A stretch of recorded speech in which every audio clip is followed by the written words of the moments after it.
उत्तराखंड मुक्त विश्वविद्यालय के सामुदायिक रेडियो हेलो हल्द्वानी 91.2 एफएम के समस्त श्रोताओं को नमस्कार। मैं हूं Sumit Singh, assistant professor department of public administration.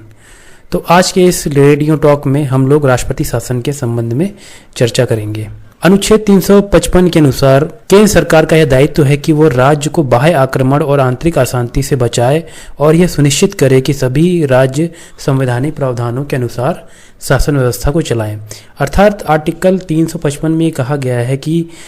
राज्य में किसी प्रकार की कोई भी अशांति वाली सिचुएशन आती है या कोई भी आक्रमण या इंटरनल डिस्टर्बेंस जैसी स्थिति आती है तो केंद्र का ये दायित्व है कि ये सुनिश्चित करे कि उस राज्य के अंदर संवैधानिक प्रावधानों के अनुसार ही सारी शासन व्यवस्था सुचारू रूप से चले। आर्टिकल 356 में ये कहा गया है कि यदि राज्य का तंत्र संवैधानिक व्यवस्था के अनुसार नहीं चल रहा है, अर्थात यदि राज्य में संवैधानिक तंत्र विफल हो चुका है, उस राज्य में संवैधानिक प्रावधानों के अनुसार शासन व्यवस्था नहीं चल रही है, तो केंद्र राज्य सरकार की शासन व्यवस्था को अपने हाथों में ले सकता है। अर्थात संविधान में जो दिए गए जो दिशा निर्देश हैं, जो संवैधानिक प्रावधान हैं, राज्य को जो विषय हस्तांतरित किए गए हैं, राज्य के पास जो विषय हैं, अगर राज्य उन विषयों के अनुसार अपनी शासन व्यवस्था को नहीं चलाता है, संविधान में दिए गए उपबंधों के अनुसार अपनी शासन व्यवस्था को नहीं चलाता है, अर्थात उस राज्य की शासन व्यवस्था पूरी तरीके से नष्ट हो चुकी है, अर्थात वो उस राज्य की शासन व्यवस्था संवैधानिक प्रावधानों के अनुसार अगर नहीं चल रही है, संवैधानिक तंत्र वहाँ का विफल हो चुका है, तो ऐसी स्थिति में केंद्र सरकार उस राज्य की शासन व्यवस्था को, उस राज्य के प्रशासन को अपने हाथों में ले सकता है। तो बेसिकली जो राष्ट्रपति शासन है वो यही होता है जब किसी राज्य का शासन तंत्र विफल हो जाता है, उस कंडीशन में अगर देश का राष्ट्रपति उस राज्य की शासन व्यवस्था को अपने हाथ में ले ले, उस राज्य के प्रशासन को अपने हाथ में ले ले, तो इस स्थिति में, इस सिचुएशन को हम लोग राष्ट्रपति शासन कहते हैं। अर्थात केंद्र सरकार के अनुसार ही उस राज्य की सारी व्यवस्था इस व्यवस्था के अंतर्गत चलाई जाती है। अगर हम लोग राष्ट्रपति शासन को और विस्तृत रूप से समझने का प्रयास करें तो किसी भी स्टेट में अगर राष्ट्रपति शासन लगाया जाता है तो वो मुख्यतः दो आधार पर लगाया जाता है, और उन दो आधारों का विवरण आपके अनुच्छेद 356 और अनुच्छेद 365 में किया गया है। पहला जो प्रावधान है, पहला जो आधार है राष्ट्रपति शासन लगाने का, वो ये है जब राज्य सरकार को संविधान में दिए गए प्रावधानों के अनुरूप नहीं चलाया जा सकता हो। अर्थात जब राष्ट्रपति जब उस स्टेट का, जब उस राज्य का राज्यपाल ये घोषित कर दे कि वर्तमान समय में जो शासन व्यवस्था चल रही है वो संविधान के अनुरूप नहीं चल रही है, और इसको संविधान के अनुरूप चलाना वर्तमान समय में ऐसा मतलब प्रतीत नहीं होता है कि ये संविधान के अनुरूप इसकी शासन व्यवस्था चल सकती है, तो राज्यपाल क्या करेगा, वो रिपोर्ट देगा केंद्र सरकार को भेजेगा, राष्ट्रपति को भेजेगा कि इस पर्टिकुलर स्टेट में जो संविधान की जो शासन व्यवस्था है वो संविधान के अनुरूप नहीं चलाई जा सकती है। तो ये जो प्रावधान है वो आपका आर्टिकल 356 में है। और 365 में जो प्रावधान है वो ये है कि जब राज्य सरकार केंद्र सरकार के दिशा निर्देशों का पालन करने में विफल है, अर्थात केंद्र सरकार जो दिशा निर्देश दे रही है अंतर्राष्ट्रीय कानूनों के संबंध में या जो भी संविधान के अंतर्गत जो प्रावधान दिए गए हैं उसके अनुसार अगर आपका केंद्र सरकार स्टेट को कोई दिशा निर्देश दे रही है राष्ट्र की इंटीग्रिटी और डाइवर्सिटी को बनाए रखने के लिए, तो ऐसी स्थिति में अगर राज्य सरकार केंद्र के दिशा निर्देशों का पालन नहीं कर रही है, उसका अनुपालन करने में अगर वो विफल हो रही है, तो ऐसी स्थिति में भी राष्ट्रपति शासन लगाया जा सकता है। केंद्र सरकार अर्थात राष्ट्रपति उस स्टेट में राष्ट्रपति शासन लगा सकते हैं। तो हमने यहाँ पर दोनों ही अनुच्छेद के माध्यम से ये समझने का प्रयास किया कि किन दो आधार पर किसी स्टेट में राष्ट्रपति शासन लगाया जा सकता है। राष्ट्रपति शासन को राज्य आपातकाल या संवैधानिक आपातकाल भी कहा जाता है। अर्थात अगर हम लोग राष्ट्रपति शासन को राज्य आपातकाल या संवैधानिक आपातकाल के रूप में भी संबोधित करें तो उसका भी अर्थ एक ही होता है, राष्ट्रपति शासन ही होता है।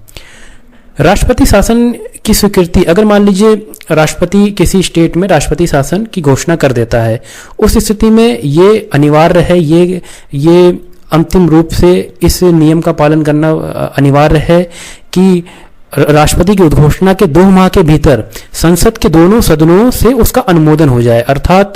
संसद के दोनों ही लोकसभा और राज्यसभा से उस निर्णय का जो राष्ट्रपति ने किसी स्टेट में राष्ट्रपति शासन की घोषणा की है, तो उस घोषणा का अनुमोदन दोनों ही सदनों से होना आवश्यक है। और यह अनुमोदन आपका समान बहुमत के आधार पर ही होगा,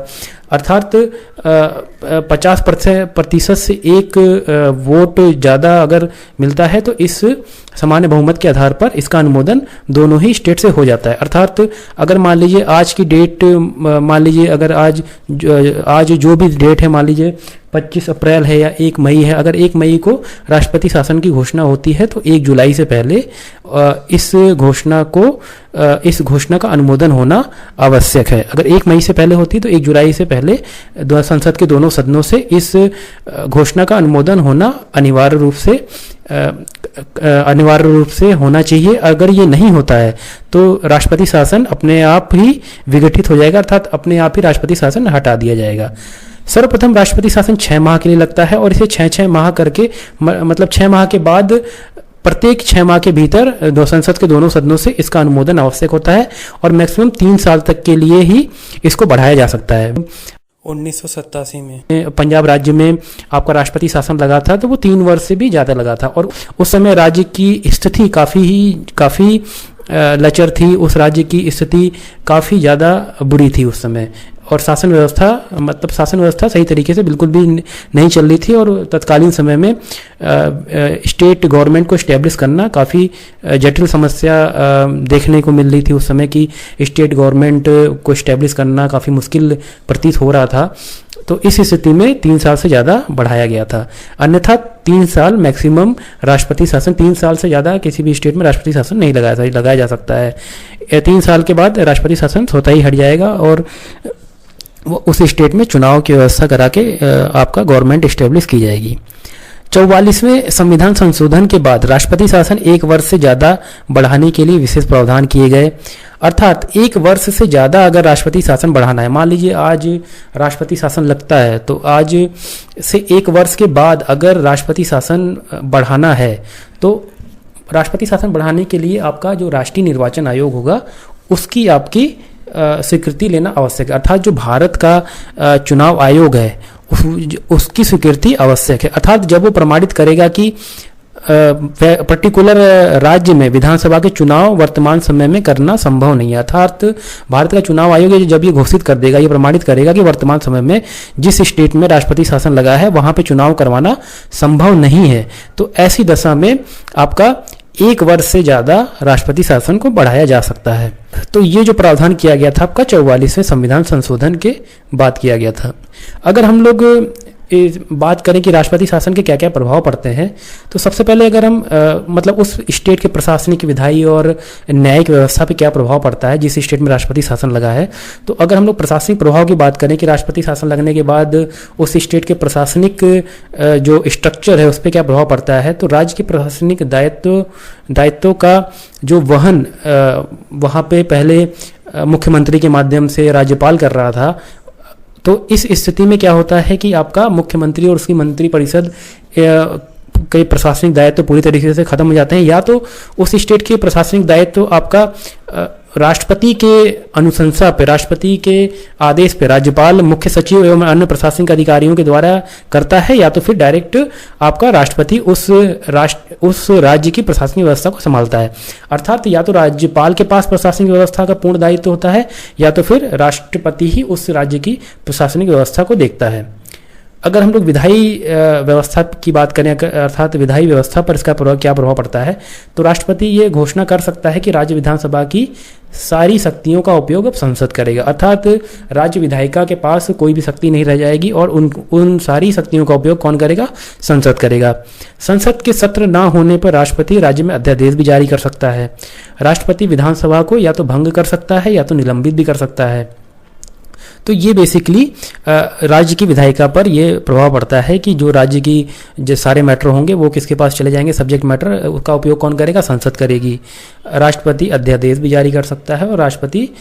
चाहे तो उस विधानसभा को भंग भी कर सकता है या तो निलंबित भी कर सकता है। अगर हम लोग न्यायिक व्यवस्था की बात करें कि न्यायिक व्यवस्था पे क्या प्रभाव पड़ता है, तो न्यायिक व्यवस्था पे किसी प्रकार का कोई भी प्रभाव नहीं पड़ता और न्यायिक व्यवस्था उसी हिसाब से उसी रूप में कार्य करती है जैसा राष्ट्रपति शासन लगने से पहले वो कार्य कर रही थी।